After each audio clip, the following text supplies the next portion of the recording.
Life is not fair. And that is the reality.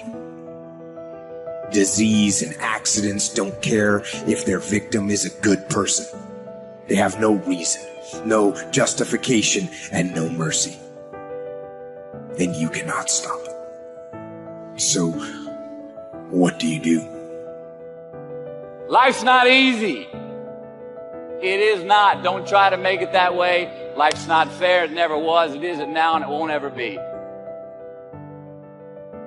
Keep going because there's people that don't want to see you succeed. Keep going because you want to prove those people wrong. You want to knock the naysayers down. You want to make them your footstool. I'm telling you to keep going when you face opposition. I'm telling you to keep going when you face adversity. People always ask me like there's some magical response.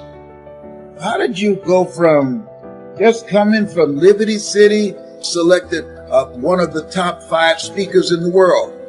I was willing to work. Most people aren't willing to do that because I was moving. I want you to write this down. Keep it moving. One of the things that you don't want to do is become comfortable with where you are when you know in your heart of hearts you can have more and you can do more, and there's a life for you beyond survival. And I just felt that I could do more. I say step up. Be the one who people look to. Absorb the impact and the negativity. No matter what is happening, no matter how hard the fight is, as long as you keep fighting, you win. Only surrender is defeat. Only quitting is the end. So fight on. Sometimes you're going to just say you just don't have it anymore. You must reconnect with your possibilities. It's time for us to rise again. It's time for you to rise up. It's time for you to make that first step. It's time for you to start grinding so that you can make it happen. We got a lot riding on you, and I'm telling you, greatness is here.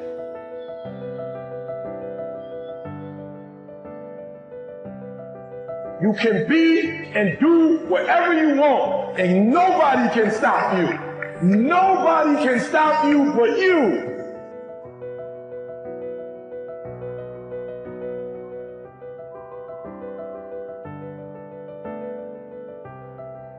Dostoevsky said that in Notes from the Underground, a great, great book. And, you know, he said, I love this. It was an early criticism of the notion of a political utopia.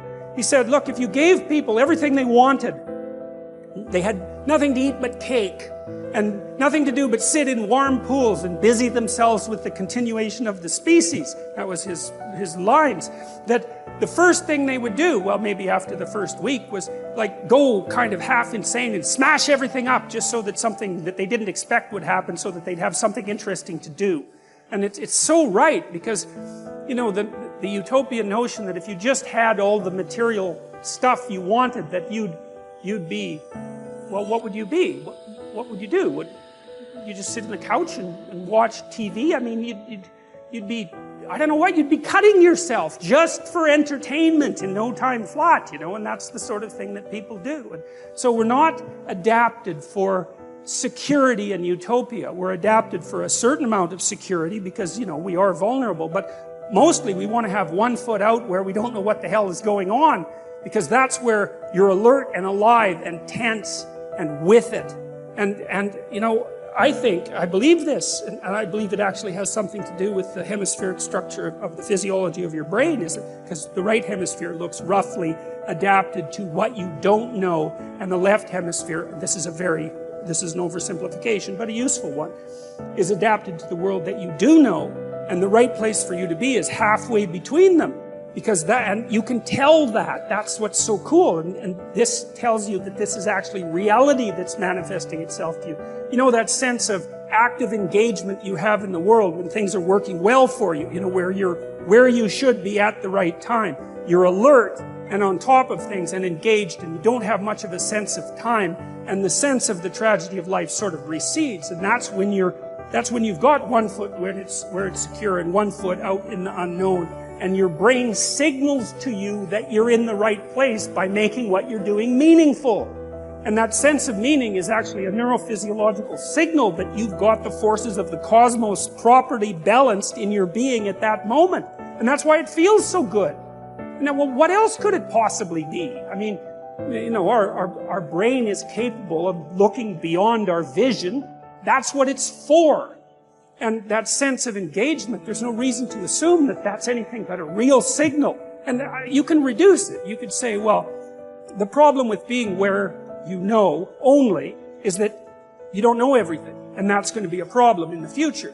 And the problem with being where you know nothing is, that's just too much, man. Like, you know, you go into panic mode and because anything can happen there and you can't handle it. So you got to mediate between those two things. You want to be secure enough so that your physiology isn't revving out of control, and you want to be out there in the unknown enough so that you keep updating yourself constantly. And that's the place where information flow is maximized. And you know that because that's where you are when you're having a really interesting conversation with someone, or you're gripped by a book, or you're really into a movie, or maybe something that you do as apart from your work, or maybe even in your work, you're into it. And that's because you are in the right place at the right time, and your whole nervous system is signaling that to you. And I would say that's the sort of place that you should be all the time. Of course, you can't be because no one's perfect, but that's the recreation of paradise on earth. It's something like it because you are in the right place at the right time when that is happening. I think people's relationship with time. We talk about relationships with humans. How's your relationship with your kids? How's your relationship with your wife? Your dad or your parents. But we never talk about a relationship with money and time. And your relationship with time is such a key component of your life because when you get caught in a routine, time goes so quickly.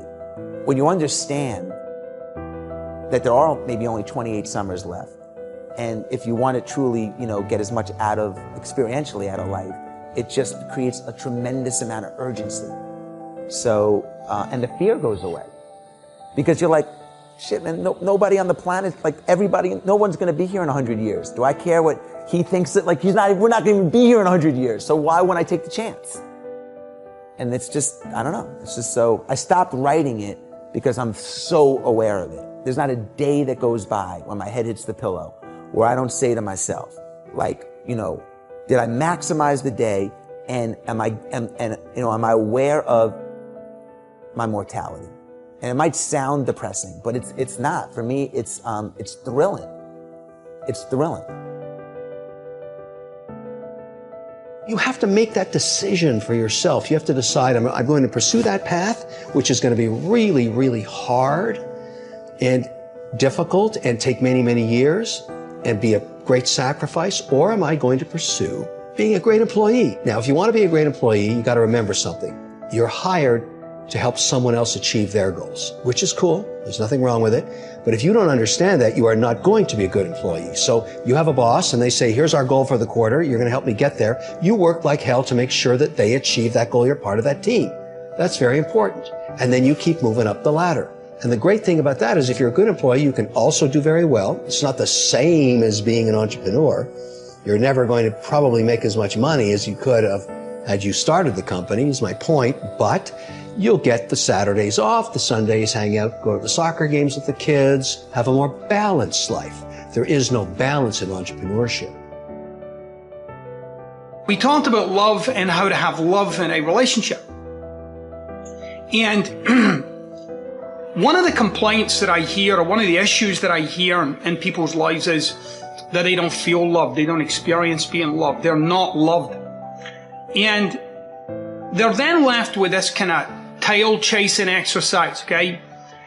Where they're on the lookout to love themselves first. I first must love myself, which is that statement alone is very insular. It kind of turns you in the way, all right? So, which goes against the grain of love as an expression, right? So love is an expression, but I have to love myself first. It doesn't quite add up, and you got to check this out for yourself, okay? So, what we got to in my conversation with the client was that they themselves could, that